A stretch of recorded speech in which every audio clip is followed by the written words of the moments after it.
কথা আমাদের বলতেই হয় যে আমরা শুধু গার্মেন্টস দিয়ে তো সবকিছু করতে পারবো না। আমাদের প্লাস্টিকজাত পণ্য, চামড়াজাত পণ্য, এটা করতে হবে, এটা রপ্তানি। আপনি জানেন ট্রাম্প প্রশাসনের বিবেচনা ব্যাপারটি ছিল মূলত হচ্ছে তাদের মধ্যে বাণিজ্য বৈষম্য হ্রাসকরণ। তারা এই জন্য প্রথম দিকে দেখেছিল, যদি ওই অঙ্কটির সাথে আমরা একমত নই অর্থনীতির ছাত্র হিসাবে, কিন্তু তারা দেখেছিল যে আমাদের এত % বাণিজ্য বৈষম্য, তার অর্ধেক আমি ধার্য করে দিলাম, যে কারণে আমাদের ওখানে বলা হয়েছিল 37%, 74% ধরে।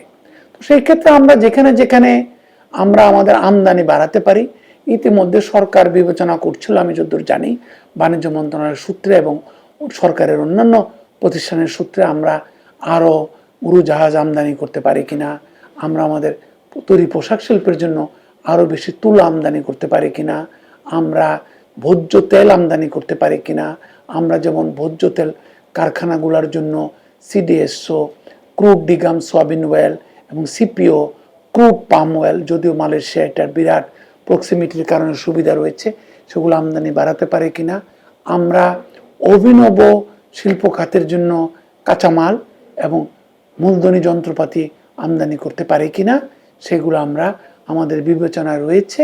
এটাকে বিবেচনার মধ্যে না রেখে, ইংরেজিতে একটি কথা বলে ওয়াক দ্য টক, আমাদের ওয়াক দ্য টক করতে হবে।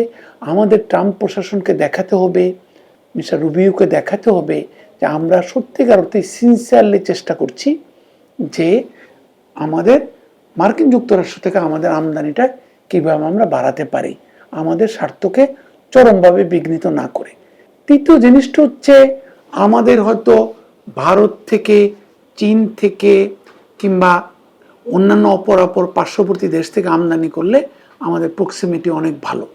সেই ক্ষেত্রে আমাদেরকে আমাদের WTO সেলে, আমাদের বাণিজ্য মন্ত্রণালয়ে, আমাদের যে রপ্তানি উন্নয়ন ব্যুরো, এমনকি আমাদের সামগ্রিকভাবে বাণিজ্য মন্ত্রণালয়ের সক্ষমতা বৃদ্ধির মাধ্যমে তারা অত্যন্ত ভালো কাজ করেছেন। এই ট্রাম্প প্রশাসনের নতুন করের ক্ষেত্রে আমি নিজেও তার সাক্ষী, যে এটাকে আরও কিভাবে সক্ষমতা বৃদ্ধি করা যায়, যে ভেরি আর্টিকুলেটেড ওয়েতে আমাদের কথাগুলো বলা, আমাদের শ্রমিকদের কথা বলা, আমাদের শ্রমিক বেল্টে আরও শান্তি প্রশান্তি নিশ্চিত করা, দক্ষতা বৃদ্ধি করা।